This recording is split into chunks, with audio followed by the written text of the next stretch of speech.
बिस्मिल्लाहिर्रहमानिर्रहीम, अस्सलाम वालेकुम। आप देख रहे हैं program news today with Tanzeela Mazhar. Program में आपको खुशामदीद कहते हैं। जी, सैलाब की तबाहकारियाँ भी जारी हैं। सिंध में सूरत हाल अभी भी काबू से बाहर नज़र आती है। कल भी हम अपने प्रोग्राम में कुछ बात कर रहे थे कि शुकूक व शुबहात उठने लगे कि आखिर बारिश रुकने के बावजूद भी पानी अभी तक सिंध के बहुत सारे इलाकों से नहीं गया। कल मैं 7 की कुछ फुटेजेस देख रही थी जहाँ पे घरों की बुलंदी से ऊपर है पानी अभी भी।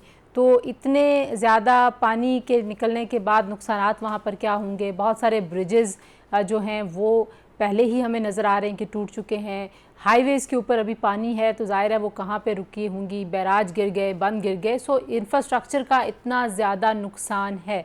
हमने अक़वाम मुत्तहिदा के सेक्रेटरी जनरल को देखा, वो दौरा कर रहे थे वज़ीर-ए-आज़म शहबाज शरीफ साहब के साथ और वज़ीर ख़ारजा बिलावल भुट्टो ज़रदारी के साथ, और उन्होंने जितनी बार भी मीडिया से बात की वो यही बार बार कह रहे थे कि ये नाकाबिले यकीन है, आप इमेजिन नहीं कर सकते कि जितनी तबाही हुई है। और आज मैं देख रही थी कि कुछ इंटरनेशनल जो इस तरह के डिज़ास्टर्स में काम करने वाली ऑर्गेनाइजेशंस हैं, उनके कुछ लोगों के सोशल मीडिया पे जो वो फुटेजेस और चीज़ें शेयर कर रहे थे, वो ये कह रहे थे कि उन्होंने कभी इतने वसी पैमाने पर इस तरह के फ्लड्स नहीं देखे कि जहाँ पे ताहद नज़र ज़मीन के ऊपर आपको पानी ही पानी नज़र आता है। और वहाँ जहाँ लोगों के घर थे, गलियाँ थीं, बस्तियाँ थीं, बाज़ार थे, मार्केट्स थीं, उनकी ज़िंदगी थी, उनके माल मवेशी थे, उनकी फसलें थीं, वहाँ पर इस वक्त सिर्फ पानी है। और इस पानी को उतरने में कितना वक्त लगेगा, माहिरीन इस हवाले से कुछ नहीं जानते। एक और स्पेल बारिश का अगर आ जाता है, क्योंकि अनएक्सपेक्टेड स्पेल्स की बार बार बात हो रही है, तो फिर इन इलाकों का क्या बनेगा। कितना रिलीफ पॉसिबल है अगर हम कुछ सिंध के इलाकों और बिलखुसूस बलूचिस्तान की बात करें, और फिर हम कालाम और सवात की बात करें, जहाँ पे जो कनेक्टिविटी है वो जब टूटी, जब से उसके बाद से अब तक वो कनेक्टिविटी जुड़ी नहीं है। बच्चे खुराक के बगैर बैठे हुए हैं, लोगों के सरों पे छत नहीं है, खैमे आ रहे हैं। बहुत ज़्यादा प्लेजेस भी हमें नज़र आती हैं। यूएई से भी बात हो रही है, टर्की से, चाइना से। लेकिन क्या जो 6 लाख 7 लाख का एस्टिमेट है, वो लोग जो बेघर हैं उनको ये काफ़ी है सामान जो आ रहा है। और ये अगर हम सिर्फ सिंध की बात करें तो वहाँ पे लोग ये क्लेम कर रहे हैं कि कम से कम 7 से 8 लाख लोग वहाँ पर बेघर हैं, क्योंकि खैबर पख्तूनख्वा वाली साइड पे बहुत सारे लोग वापस चले गए, लेकिन इंफ्रास्ट्रक्चर वहीं का वहीं है। फिर बलूचिस्तान में जो हालात हैं, वहाँ पे तो बस्तियों की बस्तियाँ बह गईं, पानी का रेला उनको बहा कर ले गया, वहाँ पर तो कुछ भी नहीं है।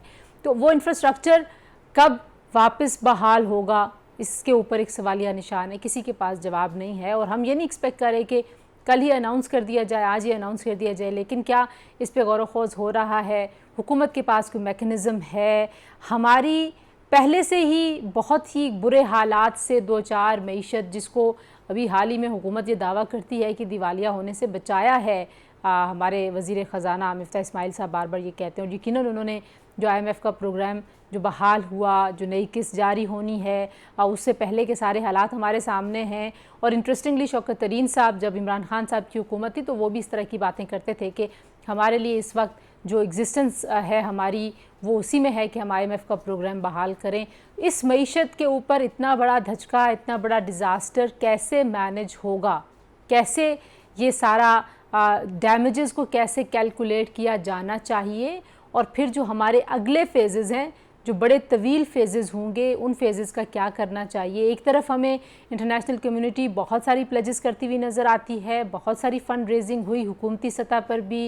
इमरान खान साहब ने भी अपने टेलीथॉन से, आज परवेज़ इलाही साहब कह रहे थे कि उन्होंने 2.5 अरब रुपए जमा किए हैं। और जनूबी पंजाब में भी एक बड़े पैमाने पर तबाही आई हुई है, 8-9 अजला हैं जहाँ पे बुरी तबाही है। और ये वो इलाके हैं बदकिस्मती से जो पहले ही वहाँ पे कोई, अगर आप उनकी इकनॉमिक कंडीशंस देखें तो वो बहुत ज़्यादा अच्छी नहीं हैं। तो आज के प्रोग्राम में हम ये सारा बहरान हमारी मईशत के लिए कितना बड़ा चैलेंज है, और अगर हम इस पे कोई कॉम्प्रिहेंसिव पॉलिसी नहीं बनाते, अगर हम पॉलिटिकल स्टेबिलिटी की तरफ नहीं जाते, तो फिर हम इससे कैसे निपटेंगे। तो बुनियादी सवाल तो आज के प्रोग्राम में हम यही डिस्कस करेंगे। लेकिन उसके अलावा जो सियासी सूरत हाल है, सियासी सूरत हाल में भी इमरान खान साहब अपने जलसे जुलूस जारी रखे हुए हैं, उनके ऊपर बहुत ज़्यादा तनकीद होती रही है, लेकिन वो अभी तक इस बात से बाज नहीं आए। पंजाब में हम देख रहे हैं कि जो वहाँ की ब्यूरोक्रेसी है और हुकूमत है, उनके माबैन ताल्लुकात बड़े कशीदा हैं। आज भी हमें एक कहानी नज़र आई कि कैसे DG एंटी करप्शन को चेंज किया गया और क्यों चेंज किया गया? पॉलिटिकल विक्टिमाइजेशन के लिए जब इस्तेमाल करने की बात हो रही थी तो उन्होंने इनकार किया मुबैना तौर पर कि वो राना सनाउल्लाह साहब और उनकी फ़ैमिली और ख्वाजा आसिफ की फ़ैमिली के ऊपर केसेस नहीं बनाएंगे, तो उनको वहाँ से हटा दिया गया। इसी पॉलिटिकल विक्टिमाइजेशन के ऊपर हम देख रहे थे कि पाकिस्तान तहरीक इंसाफ बहुत रोना रो रही थी, बहुत शोर कर रही थी, लेकिन उनकी पंजाब में जो हुकूमत है, फिर पंजाब में एक तब्दीली की बात हो रही है, उसका क्या बनेगा? बहुत सारे केसेस हैं अदालतों में। तो ये जो पॉलिटिकल स्टेबिलिटी वाला एलिमेंट है, ये भी बहुत बड़ा फैक्टर होता है इकॉनमी को आप जब भी डिस्कस कर रहे हूँ। और आखिरी सेगमेंट में हम बात करेंगे एशिया कप किसका होगा। एशिया के सारे मुल्क एशिया के मुल्क हैं, लेकिन क्या 10 साल बाद पाकिस्तान ये ट्रॉफ़ी घर लाएगा? पाकिस्तान ने बहुत कोई कंसिस्टेंटली परफॉर्म नहीं किया, फिर पाकिस्तान की टीम में कुछ तब्दीलियां होती रहीं, पाकिस्तान में जो हमारे बड़े स्टार्स हैं, कुछ इंजरीज़ भी थी, बहरहाल आज वो वापस आए हैं टीम में, तो देखते हैं कि क्या होता है। श्रीलंका इस वक्त खेल रहा है, आपको उसके हवाले से अपडेट भी करेंगे। आखिरी हिस्से में मोहसिन हसन खान साहब जो कि पाकिस्तान के मारूफ साबिक क्रिकेटर हैं, वो हमारे साथ मौजूद होंगे, उनसे पूछेंगे उस वक्त कि क्या सेंसेशन होगी जिस वक्त हम ये बात करेंगे। लेकिन पहले सेगमेंट में हमारे साथ मौजूद हैं जी डॉक्टर फ़ारूक अक़दस साहब, इकोनॉमिस्ट हैं, माहिर माशियात हैं। आप इनको बहुत सारे टीवी चैनल्स पे और बहुत सारे अखबारात में लिखते हुए और बात करते हुए सुनते हैं। डॉक्टर साहब बहुत शुक्रिया आपने ज्वाइन किया हमारे साथ। अब्दुर्रऊफ़ शुकूरी साहब हैं जी, अमेरिका से हमें ज्वाइन कर रहे हैं। He co-authored a book with doctor Ikramul Haq, economy के ऊपर बहुत कंसिस्टेंटली मुख्तलिफ न्यूज़पेपर्स में लिखते हैं। आप दोनों का बहुत शुक्रिया। और हमारे साथ मौजूद होंगे मुश्ताक गनी साहब जो कि कायम मुकाम गवर्नर हैं खैबर पख्तूनख्वा के और स्पीकर भी हैं। उनसे पूछेंगे कि खैबर पख्तूनख्वा की हुकूमत बार बार ये गिला करती हुई नज़र आती है कि वफाकी हुकूमत से जो इमदाद आ रही है, हमें नहीं पता वो कहाँ जा रही है। तो एक डिस्कनेक्ट जो कोऑर्डिनेशन का मामला है, अब वो भी इस सारे बहरान को मज़ीद गहरा कर रहा है। तो डॉक्टर फ़ारूक अक़दस साहब, पहले आपकी तरफ आती हूँ। जो लॉसेस का इस वक्त तक एस्टिमेशन है, वो अगर मैं उसको बहुत मोहतात एक अंदाज़ा कहूँ तो तकरीबन कोई 12 बिलियन US डॉलर्स जो हैं वो हमारे लॉसेस हैं। आपको क्या लगता है कितने लॉसेस हैं?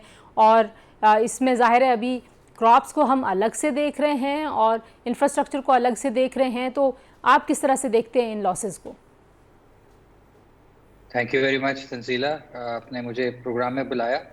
2010 में जो फ्लड्स आए थे पाकिस्तान के अंदर, जिसकी ADB और वर्ल्ड बैंक ने एक joint damage and needs assessment की थी, मैं उन नंबर्स को देख रहा था आपके प्रोग्राम में आने से पहले, और आपको ये याद, आपके नाजरीन को ये याद दिलाता चलूं कि वो फ्लड्स जो थे उसमें तकरीबन 2 करोड़ लोग मुतासिर हुए थे, 20 मिलियन। सही। ये हाल के फ्लड्स जो अभी आए हैं, ये 33 मिलियन, 3 करोड़ 30 लाख लोगों को इन्होंने मुतासिर किया है। और अगर हम उन्हीं आदादो शुमार के मुताबिक, उन्हीं रेशोस के मुताबिक आगे चलें, तो हम ये देखेंगे कि वो नंबर जो उसकी जो कॉस्ट थी वो तकरीबन 10 बिलियन डॉलर थी, तो वो बढ़ के तकरीबन 18 बिलियन डॉलर्स के ऊपर पहुंच जाती है। लेकिन बहुत से लोग एक थोड़ी सी गलती कर रहे हैं इन कॉस्ट एस्टिमेशंस के अंदर, और वो गलती तंजीला ये है कि वो जो कॉस्ट ऑफ लिविंग इंक्रीज है, जो इन्फ्लेशन का इंक्रीज है पिछले 12 साल में, उसको इनकॉर्पोरेट नहीं कर रहे। जो प्राइसेस हैं पाकिस्तान में, वो पिछले 12 साल के अंदर तकरीबन 150% बढ़ गई हैं। तो उस कैलकुलेशन के मुताबिक जो मैंने कैलकुलेशन की है, ये नंबर कोई 40 बिलियन से ऊपर का मुझे नजर आ रहा है। अगर हम उन्हीं आदादो शुमार और उन्हीं रेशोस के मुताबिक चलें जो 2010 में होते हैं, तो कहने का मकसद ये है कि ये एक मैसिव नंबर है हमारा। जो 2010 के रेशोस थे डॉक्टर साहब, उसको कैसे कैलकुलेट किया गया था? देखिए, उसका तो पूरा का पूरा एक मैकेनिज्म बनाया गया था जिसको डैमेज एंड नीड्स असेसमेंट कहा जाता है, जिसके अंदर आपने फीट ऑन द ग्राउंड लोगों को उतारा था उन एरियाज के अंदर जिन्होंने over a period of 6 to 7 months ये असेसमेंट बनाई थी। अभी तो बहुत से जो एरियाज हैं, जिस तरह आपने पॉइंट किया, वहां पे तो पानी ही अभी नीचे नहीं उतरा, तो अभी ये एक्सरसाइज होना तो बाकी है। तो ये सारे जो तखमीने हम लगा रहे हैं, ये एक तरह की आप समझ लें कि एक एक्सट्रैपोलेशन है, ये अंदाजे हैं। किसी को सही तरह से मालूम नहीं है कि ये किस कदर बड़ा डैमेज है, लेकिन हम उसकी नेबरहुड, उसका बॉल पार्क फिगर आपको मैं दे सकता हूं। तो मेरा ख्याल है कि 40 बिलियन से ऊपर का फिगर है। और एहसन इकबाल साहब ने भी पिछले दिनों ये कहा है कि जो डैमेजेस हैं वो 30 बिलियन का फिगर अब ऑफिशियली कोट हो रहा है। तो मेरा ख्याल है कि ये बहुत बड़ा फिगर है हमारे सामने। जी। तो रऊफ साहब, आप किस तरह से देखते हैं कि अभी ज़ाहिर है, मैं भी यही कह रही हूँ कि अभी तो डैमेजेस का आपको अंदाज़ा ही नहीं है। अभी तो बहुत सारा एक वसी ऐसा एरिया है जहाँ पे पानी जो है वो 8-8 फीट और 9-9 फीट पे खड़ा है, और वो पानी उतरेगा, पता चलेगा कि वहाँ पे क्या चीज़ बची है क्या नहीं बची। लेकिन जहाँ से पानी उतरा वहाँ पे हमने यही देखा कि जिस स्पीड से ये पानी आया था वहाँ कुछ बचा नहीं है। जिस तरह से होटल्स, ब्रिजेस, रोड्स, वो सारी अपने साथ लेके चला गया। तो आपको क्या लगता है कि कब तक हम इस काबिल हो जाएंगे कि हम एस्टिमेशन एटलीस्ट सही कर पाएँ? क्योंकि जब तक एस्टिमेट आपके पास होता है, और अभी भी मुख्तलिफ जगहों पे रिलीफ का जो फेज़ है वो चल रहा है, अभी तो हम रेस्क्यू रिलीफ से निकले भी नहीं हैं। Thank you so much.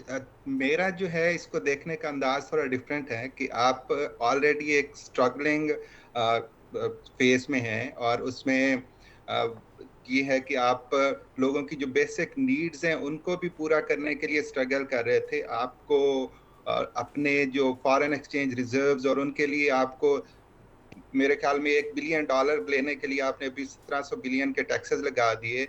और इस सूरत में आपने ये इतनी बड़ी जो है आप पे आफत आई है, जिसमें अभी जो फाइनेंस मिनिस्ट्री की रिपोर्ट है जो अभी उन्होंने इनिशियल इशू की है, उसमें उन्होंने कहा है कि अराउंड 15 to 20 बिलियन। और डॉक्टर साहब तो सही कह रहे हैं कि ये इससे बहुत ज्यादा होगा। अभी कोई एस्टिमेट्स ऐसे नहीं है जो आप करेक्ट दे सकें।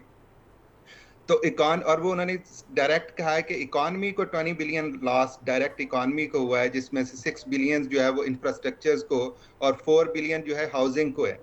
तो अब 20 बिलियन अगर आप डायरेक्ट हिट आपकी इकॉनमी को पड़ता है, और फिर इंफ्रास्ट्रक्चर्स और हाउसिंग और इस तरह से, और सबसे बड़ी जो बात मुझे नजर आती है वो ये कि आपका जो टोटल रिलायंस है फॉरेन एक्सचेंज की, वो है आपकी एक्सपोर्ट पे। और एक्सपोर्ट में सबसे ज्यादा आपकी कॉटन है। जो कॉटन प्रोडक्ट्स जो हैं वो आपकी ज्यादा आपको जो फॉरेन एक्सचेंज ला के देती हैं, तो वो कॉटन जो है वो आपकी इतनी ज्यादा डैमेज हुई है। इकलॉन जो है कॉटन, वो आप 3.5 बिलियन से ऊपर कॉटन का जो है वो आपको लॉसेज आ रहे हैं। और अगर आप ओवरऑल एग्रीकल्चर की तरफ जाएं, तो जो उन्होंने फिगर्स रिपोर्ट किए हैं वो आपके लॉसेज को 14 to 15% वो कह रहे हैं कि वो हैं। तो ये सारी सिचुएशन आगे जाके आपको फूड शॉर्टेज की तरफ लेके जा रही है, और आपकी इकॉनमी जो है वो बड़ी मुतासिर होगी आगे जाके। तो इस सारी सिचुएशन में आप कैसे हैंडल करेंगे? आप अगर आईएमएफ के पास जाते हैं और आप कहते हैं कि रीनिगोशिएट करें हमारे ये चीजें, तो आईएमएफ तो नहीं करेगा रीनिगोशिएट। आईएमएफ के और तरह के वो कहेगा कि आप डायरेक्ट रिलीफ देना चाहते हैं आवाम को तो दें, लेकिन वो आपके ये जो टारगेट्स उसने सेट किए हैं वो नहीं आपके साथ करेगा। तो फिर क्वेश्चन ये आता है कि आप जब 2017-18 में जब आप ग्लोबल इंडेक्स में 5th वल्नरेबल कंट्री आपको कहा गया कि आप ग्लोबल वार्मिंग में आप मोस्ट जो है वो डेंजरस पोजीशन पे हैं, और आपने एक 2017 में मेरे ख्याल में आपने लॉ भी पास कर लिया जी, जो क्या कहते हैं उसको, क्लाइमेट चेंज का, और फिर क्लाइमेट चेंज काउंसिल भी बना दी, और क्लाइमेट चेंज वो क्लाइमेट फंड वगैरह भी बना दिया, काउंसिल भी। तो आपको ये देखना चाहिए था, और आपकी इन्वायरमेंट काउंसिल भी है सारा कुछ। तो आप ये देखें कि इन 3-4 सालों में इन इदारों ने क्या किया, आप इनकी क्या रिसर्च थी कि आप इतने वल्नरेबल हैं इस क्लाइमेट चेंज को। अच्छा, ये तो हम वे फॉरवर्ड जब आप लोगों से पूछेंगे तो उसमें मैं आपसे पूछूंगी कि जो हमारे पास एग्जिस्टिंग इदारे हैं, जाहिर है उनमें एनडीएमए है, पीडीएमए है, बाकी हमारी हुकूमत की एक स्टेट की पॉलिसी है, उन पॉलिसीज़ पे भी हम बात करेंगे। लेकिन डॉक्टर अख्तस, जो इस वक्त अगर हम इकॉनमी की तरफ देखते हैं, जो हमारे इस वक्त मुआशी हालात चल रहे हैं, जितनी अभी तक प्लेजेस आपको नज़र आ रही हैं जो इंटरनेशनल कम्युनिटी ने प्लेज किया, ख़ास तौर पर सैलाब के हवाले से, या जितने भी फंड्स अभी तक जमा हुए हैं, आपको लगता है कि कितनी फ़ेज़, मतलब कौन सी फ़ेज़ तक हम ये हमारे लिए काफ़ी होंगे? क्योंकि 4 फेजेस हैं, अभी तो हम शायद पहली और दूसरी में ही हैं मुख्तलिफ जगहों पर। मिस तंजीला मज़हर, आपने बड़ा ही अच्छा सवाल पूछा है। देखें, ये 2010 के मुकाबले में पाकिस्तान की जो सिचुएशन है वो 2022 में अक्सर मुख्तलिफ है। उसके 2-3 मुहरिकात हैं। नंबर 1 तो ये है कि उस वक्त भी 2010 में भी हम एक इकोनॉमिक क्राइसिस का सामना था, लेकिन उस वक्त हमारी पोजीशन और ये मैंने पीछे जाके दोबारा से देखा है, हमारे फॉरेन एक्सचेंज रिजर्व्स और बाकी नंबर्स वो आज के मुकाबले में बेहतर थे, नंबर 1। नंबर 2, जो जियो पोलिटिकल रेंट्स पाकिस्तान अपनी स्पेसिफिक पोजीशन की वजह से ड्रॉ करता था, अफगानिस्तान में एक कंट्री थी, उसको पाकिस्तान की मदद की ज़रूरत थी, अब आपने देखा है कि अक्सर ये सूरत हाल बदल गई है और अब बहुत सी कंट्रीज़ को पाकिस्तान की उस तरह से ज़रूरत नहीं है जिस तरह से 2010 में थी। तो ये भी चीज़ पाकिस्तान को डोनर फंडिंग लेने के आड़े आएगी, मैं ये समझता हूँ। और फाइनली जो पॉलिटिकल इंस्टेबिलिटी का इशू जिसकी तरफ आपने अपने इब्तदाइये में इशारा किया था तंजीला साहिबा, कि उस वक्त पाकिस्तान के जो भी हालात थे 2010 में, जो भी अपोजिशन और गवर्नमेंट थी, दे केम टुगेदर। लेकिन अभी हम देख रहे हैं कि पाकिस्तान पॉलिटिकल इंस्टेबिलिटी के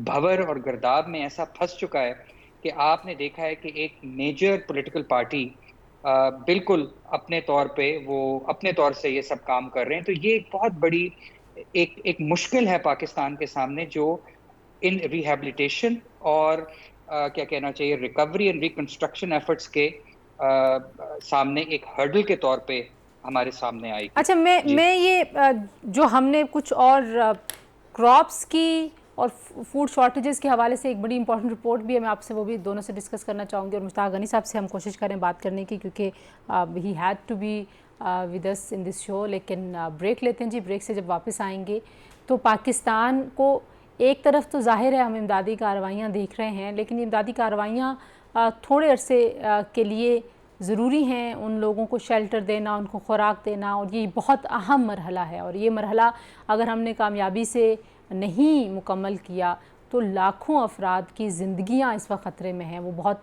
एक रिस्क लाइन के ऊपर हैं। तो ब्रेक के बाद जब वापस आएंगे तो वे फॉरवर्ड की भी कुछ बात करेंगे कि क्या वे फॉरवर्ड होना चाहिए, क्योंकि अभी भी हमें कोई एक होता है कॉम्प्रिहेंसिव जामे कोई हिकमत अमली रोड मैप कि इस महीने तक हमने ये काम करना है, उसके बाद हमने ये काम करना है, इतने पैसे हैं, इतने जमा करने, इस तरह की कोई चीज़ नहीं है। वो क्यों नहीं है, कुछ इस पर बात करेंगे ब्रेक के बाद। हमारे साथ रहिए।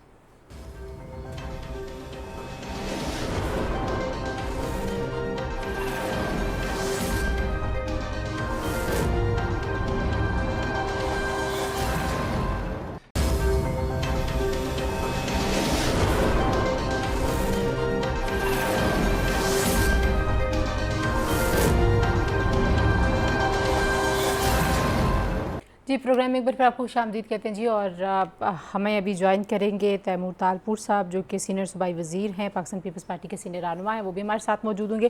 डॉक्टर अख्तर, ब्रेक पर जाते हुए जो बात कर रहे थे रऊफ़, मैं आपसे पूछूंगी कि अब हमारे पास वे फॉरवर्ड क्या है। जितनी इकॉनमी में पहले ही हमारे इतनी लीकेजेस हैं, हमने इतना डेट सर्विसिंग करनी है, हमारे यहाँ बहुत सारे मसाइल हैं, लेकिन चलें, अच्छी बात ये थी कि वी कुड कन्विंस IMF। तो अब आपको लगता है कि हमारे पास कोई अपॉर्चुनिटीज़ हैं ऐसी, जितनी प्लेजेस हैं, जितने फंड्स आ रहे हैं, हम कर लेंगे मैनेज ये सारी तबाही को, और इकॉनमी को भी हमने स्टेबल करना है।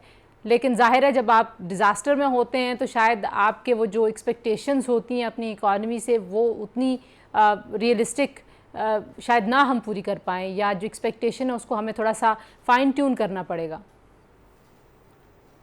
Thank you for that question Tanzila. मैं ये समझता हूँ कि IMF के साथ जो हमारी अभी बातचीत हुई है और हमने उनसे ये 1.17 बिलियन की ट्रांच ली थी, आई थिंक वो जो इकोनॉमिक और फिस्कल फ्रेमवर्क था, वो जो हमारी उनसे बातचीत थी, in light of what has happened, क्योंकि ये जो पाकिस्तान की तारीख के सबसे बदतरीन सैलाब आया है, वो डील तो लार्जली इररेलेवेंट हो चुकी है, क्योंकि उसमें जिन चीज़ों की भी बात की गई है, फिस्कल डेफिसिट के टारगेट्स हैं, so on and so fourth, वो पाकिस्तान अब पूरे करने की शेप में नहीं है। तो मैं ये समझता हूँ कि इसको जो IMF के साथ है बातचीत, दोबारा से इसको शुरू करनी पड़ेगी, रीनेगोशिएट करना पड़ेगा। और मैं ये समझता हूँ कि अभी आपने देखा कि अक़वाम मुत्तहिदा यूनाइटेड नेशंस के सेक्रेटरी जनरल अंतोनियो गुटेरेस यहाँ पे आए हुए थे, उन्होंने भी, उनके आने की वजह से भी बहुत सपोर्ट मिला है। तो मैं ये समझता हूँ कि IMF के अंदर आपको एक सपोर्टिव एनवायरनमेंट मिलेगी। और मैं ये समझता हूँ कि हम अपने जो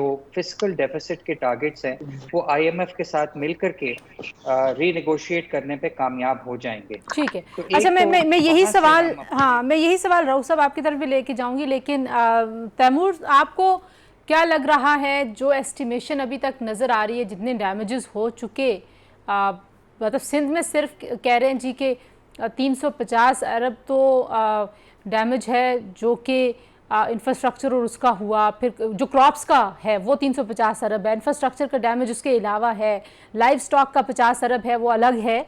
तो कितना हम किस पोजीशन पे हैं, हम एस्टिमेशन पूरी कर सकते हैं इस पॉइंट पे जब बहुत सारी जगहों पे पानी भी है, अभी तक पानी उतरा भी नहीं है? और सिंध के कुछ हालात भी बताएं प्लीज़। बिस्मिल्लाहिर्रहमानिर्रहीम। बहुत बहुत शुक्रिया जी तंजीला साहब, आपने मुझे अपने शो पे लिया। देखिए जी, हालात तो आपके सामने हैं और हालात ख़राब नहीं पर हालात बहुत ख़राब है। जब आप जाते हैं और जिस तरह की तबाहकारियाँ हमें देखनी पड़ती हैं, हमारे अपने लोग, हमारे अपने दोस्त, हमारे अपने वोटर्स जिस मुसीबत जिस तकलीफ़ से गुजर रहे हैं, तो वो बहुत ही एक दर्दनाक बहुत ही ख़राब सिचुएशन है। जहाँ तक बात है नुमाइंदों की, हमारे कामकाज की, तो हम सब अपने अपने हलकों के अंदर हैं। मिनिस्टर्स को ड्यूटीज़ दी हुई हैं, MPs MNAs की ड्यूटीज़ लगाई हुई हैं, and we are trying our best कि जो कुछ भी हम कर सकें, जितना बेहतर हम कर सकें हम करेंगे। लिमिटेड रिसोर्सेज ज़रूर हैं, ये खाली जो है मैं समझता हूँ सरकार के बस की बात नहीं है। इसमें इंटरनेशनल डोनर्स को, इंटरनेशनल NGOs को, लोकल NGOs को, हमारे साहिब हैसियत लोगों को, सबको मिल बांट कर मेरे ख्याल से यहाँ पे मदद करनी पड़ेगी तो चीज़ें बेहतर होंगी। तैमूर, हम कल सुन रहे थे कि सिंध में कुछ इस तरह की बातें भी हो रही हैं कि शायद जो वडेरे हैं वहाँ के, उन्होंने अपनी ज़मीनें बचाने के लिए पानी छोड़ दिया और बस्तियाँ बह गईं। कुछ जाहिर है एक मिसट्रस्ट पैदा होता है जब इस तरह की बातें सामने आती हैं, तो क्या कहेंगे आप इस हवाले से? जहाँ तक इन शिकायतों की बात है तो मैं समझता हूँ यही रीज़न है, यही वजह है कि हर डिस्ट्रिक्ट के ऊपर एक रिस्पॉन्सिबल जिम्मेदार वज़ीर को तैनात किया गया है। यही रीज़न है कि वहाँ पर जो उनके लोकल MPAs और MNAs हैं उनकी ड्यूटियाँ लगाई गई हैं ताकि ऐसा कोई इंसिडेंट ना हो। जब मैं अपने हलके में, अपने इलाके में हूँगा तो किसी की जुर्रत नहीं होगी कि किसी वोटर के साथ कोई ज्यादती करे। और जहाँ तक सियासतदान की बात है या सियासी आदमी की बात है, politician can never ever in any situation take the risk और कोई ऐसा काम करें जिसमें हम अपने वोटर्स को, अपने लोगों को, अपने मददगार को तकलीफ दें। तो मैं नहीं समझता किसी भी सिंध के इलाके पे जहाँ पे कोई गैरतमंद बावकार सियासतदान होगा, इलेक्टेड नुमाइंदा होगा, ऐसी चीज़ें कहीं भी नहीं हो सकती। लास्टली अगर जल्दी से बता दें कि खैमों की कमी की बार बार बात हो रही थी, शाजिया मरी, नफीसा शाह, सब ये कह रहे हैं कोई जो बाहर से चीज़ें आई हैं, हमने सुना है बहुत सामान आया चाइना से, कराची पहुंचा था, कितनी अब ज़रूरत अभी भी है, कितने लोग अभी भी खैमों के बगैर हैं?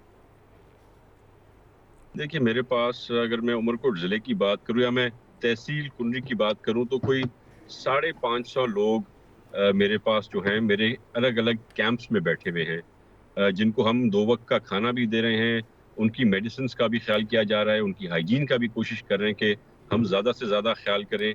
पर मेरे पास भी जो है जो चीज़ें आ रही हैं वो उतनी नहीं हैं जितनी कि हमें ज़रूरत है। और ख़ासियत ये है कि लोग ये चाहते हैं, और जो मैंने एक नया सिलसिला शुरू किया है, हम लोगों को अब राशन बैग्स दे रहे हैं और उनको टेंट दे रहे हैं जहाँ जहाँ पर उनके घर गिर गए हैं, पर क्योंकि पानी के लेवल्स अब आहिस्ता आहिस्ता नीचे हो रहे हैं तो people want to go back. All they are demanding is ration, tents और कुछ उनकी जो नेसेसिटीज बेसिक होती हैं, लोग जाने को तैयार। तो we want more tents and more necessities जो उनकी हैं, जो हमें सुन रहे हैं जी, और जो तैमूर की बात सुन रहे हैं उनसे हम दोबारा कहेंगे जी कि ज़्यादा से ज़्यादा टेंट्स और ज़्यादा से ज़्यादा डोनेशंस राशन बैग्स के लिए। Good luck Taimur and thank you, आप जो है वो अपने काम में से हमें आपने वक्त दिया। रऊफ साहब, आपसे मैं पूछना चाह रही थी वे फॉरवर्ड क्या है आपके ख्याल में? जो डॉक्टर अक़दस कह रहे हैं कि अब IMF से हमें दोबारा कहीं बात करनी पड़ेगी क्योंकि ये जो फंड्स हैं शायद ये पूरे होंगे नहीं इस इतनी बड़ी तबाही को मैनेज करने के लिए। मेरे ख्याल में जो सबसे पहला वे फॉरवर्ड है वो ये है कि हमें हमारे जो स्टेक होल्डर्स हैं या हमारे पॉलिटिशियंस या हमारे दोज हु मैटर्स, उनको ये एहसास होना चाहिए कि हम क्या नाम है उसको सिचुएशन से गुजर रहे हैं। जब तक आपको एहसास नहीं होगा तो आप इस चीज को डील नहीं कर सकेंगे। दूसरा, जहां तक आईएमएफ का ताल्लुक है, आईएमएफ के बहुत सख्त टारगेट हैं। अगर आप उनकी रिपोर्ट देख लें तो वो, अगर आप आईएमएफ के साथ रीनिगोशिएट भी करेंगे तो आपको कोई, मेरा नहीं ख्याल कि कोई खातिर खा बेनिफिट मिलेगा। वो कहेंगे आप जो हमने हमारी कंडीशंस हैं वो तो पूरी होंगी, अगर आपने अवाम को वैसे रिलीफ देना है जो कंसर्न है तो आप खुद से दे दें। लेकिन वो आप सेक्टर वाइज अगर आप सब्सिडीज और इन चीजों में जाएंगे तो वो कभी भी एग्री नहीं करेंगे, क्योंकि हमारी पोजीशन ऐसी है कि वो इस सिचुएशन को मेरे ख्याल में बर्दाश्त नहीं कर पाएगी। जो सबसे तीसरी चीज है, जैसे डॉक्टर साहब ने कहा कि 2010 में जो फ्लड आया था उस वक्त पोजीशन हमारी फाइनेंशियल अच्छी थी। अब अगर उसको इस वक्त कंपेयर करें तो सबसे जो वर्स्ट हमारा चीज है वो ये है हमारे फॉरेन रिलेशंस। हमारे किसी भी मुल्क के साथ ऐसे ताल्लुकात नहीं है जिसके पास हम जा सकें और हम उनसे कोई हेल्प मांग सकें। आप सऊदी अरेबिया था, वो हमारा बेस्ट फ्रेंड था, और जब भी हम कोई गवर्नमेंट बनती थी या कोई इशू होता था तो वो बगैर किसी सोचे समझे हमें रिलीफ दे देते थे, हमें इमदाद भी देते थे सब। अब इतना अरसा हो गया, आप कोशिश कर रहे हैं उनसे चीज़ें लेने के लिए, कभी वो आईएमएफ से लिंक कर देते हैं, कभी आपको किसी और तरीके से कर देते हैं। दूसरे जो मिडल ईस्टर्न कंट्रीज हैं वो भी आपके साथ ऐसा नहीं है। तो मेरे ख्याल में आपको अब बैठना पड़ेगा, अपनी फॉरेन पॉलिसी को बेहतर करें और अगर वहां से रिलीफ लेने की कोशिश करें एज कम्पेयर टू आईएमएफ। अगर आईएमएफ पे जाएंगे तो हमारे पास बहुत सारा चैलेंज है, इंटरनल पॉलिटिकल सिचुएशन है, फॉरेन रिलेशंस हैं। डॉक्टर अकदस अफजल, अब मैंने आपका नाम बिल्कुल ठीक लिया है, प्लीज़ आपके घर से जो शिकायत आई वो दूर हो जानी चाहिए। और अब्दुर्रऊफ शुकूरी साहब, तैमूर तालपुर साहब, आपका शुक्रिया जी। यहाँ पर अपने मेहमानों को हम थैंक यू कह रहे हैं, ब्रेक ले रहे हैं, ब्रेक के बाद वापस आते हैं। एशिया कप में इस वक्त क्या चल रहा है, क्या होने जा रहा है, कौन जीतेगा एशिया कप, कुछ इस हवाले से बात करते हैं, हमारे साथ रहिए।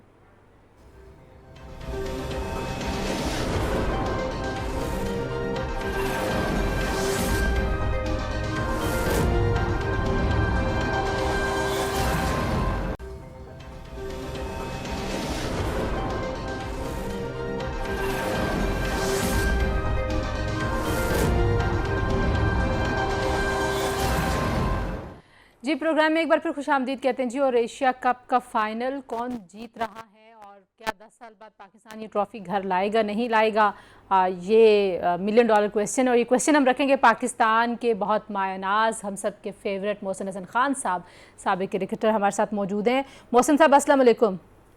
वालेकुम अस्सलाम ji, thank you very much. Mohsin साहब, जो इस वक्त हमें नज़र आ रहा है, आखिरी ओवर चल रहा है, टारगेट आपके ख्याल में कितना सेफ टारगेट जो है वो पाकिस्तानी टीम के लिए होगा? क्योंकि एक परसेप्शन है कि शायद पाकिस्तान बहुत अच्छा चेजर नहीं है। देखिए, चेजर नहीं है वो तो हमको पता है, या हमारा रिकॉर्ड अच्छा नहीं है चेजिंग का, लेकिन इतना बुरा भी नहीं है। और अब जब आप कॉन्फिडेंस दें तो चेज भी हो सकता है स्कोर। बात ये है कि यहाँ पे आप उनके 5 आउट हो गए थे बहुत जल्दी जी, 58 for 5, और अब वो स्कोर ले गया उनका 150 से ऊपर स्कोर चला गया है। तो वो जो इनिशिएटिव हमने लूज किया है, कहीं खुदा न खास्ता ये हमें नुकसान देना पड़ जाए, इसलिए वो अगर बड़ी मुश्किलों से 100 या 100 रन करते हैं, हालांकि आपको पता है पिछला मैच तो 120-121 पे उन्होंने जीत लिया था। लेकिन बहरहाल वो एक अदर डे, आज एक नया दिन है। तो वो इनिशिएटिव जो हमारा था, तो मैं ये सोच रहा था कि इंशाल्लाह हमें इनको 100 से ऊपर नहीं जाने देने चाहिए। 58 for 5 था तो उनका टॉप ऑर्डर। लेकिन उसके बाद ये मैं नहीं कह रहा हूँ, क्रेडिट मैं उनको दूंगा कि उनके जो 2 पार्टनरशिप लगी है उन्होंने बड़ी कमाल की क्रिकेट खेली है, अटैकिंग। सो 166 हो गए हैं। तो अब हमारी बैटिंग लाइन से क्या एक्सपेक्टेशन है आपकी? देखिए, एक तो मैं इस बात को खत्म कर लूं कि 166 अब एक ऐसा स्कोर हो गया है जहां प्रेशर हमारे ऊपर आ गया है, जैसे कि अब उन्होंने कर दिए हैं, हमें करने हैं। अगर वही बात होती, मैं कह रहा था कि मैं सोच रहा था कि इंशाल्लाह 100 के अंदर हम उनको आउट कर लेंगे। ओके, ये 164 है जी, पहले कोई 6 लग रहा था लोगों को, लेकिन हाँ, तो बारह स्कोर 160। देखिए, जहां भी स्कोर 2020 में 120 या 125 क्रॉस करता है, यकीन कीजिए वहां मैच बन जाता है। पिछला match is a great example कि जहां पे 125 भी नहीं हुए थे, 120-21 के स्कोर पे हार जीत हो गई थी।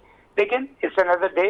अब यहाँ पे देखते हैं आखिर में कितने रन वो ऐड करते हैं। और लेकिन मैं ऑनेस्टली बता रहा हूँ कि हमें बिल्कुल, हमारी टीम बहुत अच्छी है।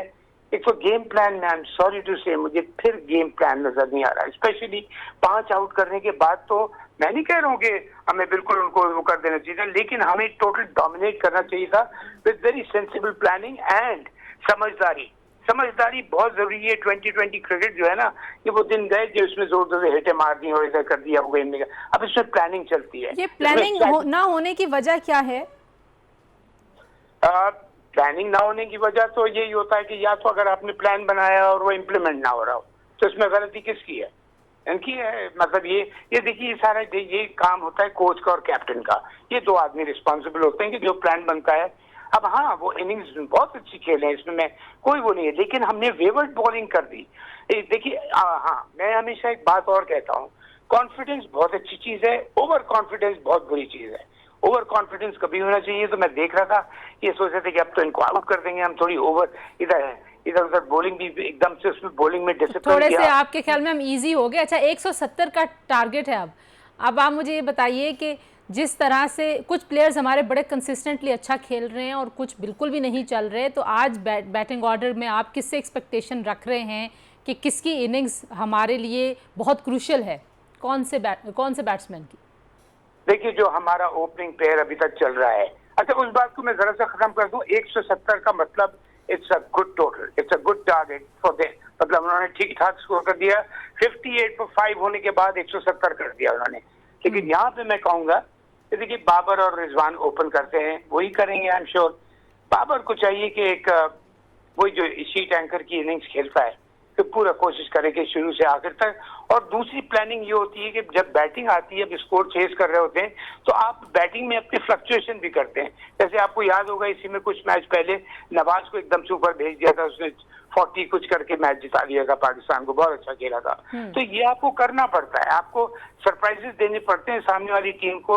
इसीलिए मैं कह रहा हूँ, मैं बड़ा बोल नहीं बोल रहा। जब मैं कर रहा था तो मैं मिसबा हमारा कैप्टन था, उसको मैं कम से कम 3 गेम प्लान देता था कि एक नहीं चलता फौरन दूसरा इम्प्लीमेंट करो, दूसरा नहीं चलता तीसरा करो, और फिर इस तरह से हम चेंजेस लेके आते थे। बहरहाल अब मैं तो मोहसिन साहब, who has been your favourite Asia cup में? पाकिस्तानी टीम में कौन ऐसा प्लेयर है जिसने आपको कंसिस्टेंटली इम्प्रेस किया हो? देखिए, बाबर के लिए हमेशा मेरा वेरी हाई रिगार्ड्स। रिजवान के लिए मैं जितनी भी तारीफ करूं कम है। चाहे वो टेस्ट क्रिकेट हो, वनडे हो, T20 हो, वो हर मुश्किल वक्त में आके रन करता है और अटैकिंग क्रिकेट खेल के।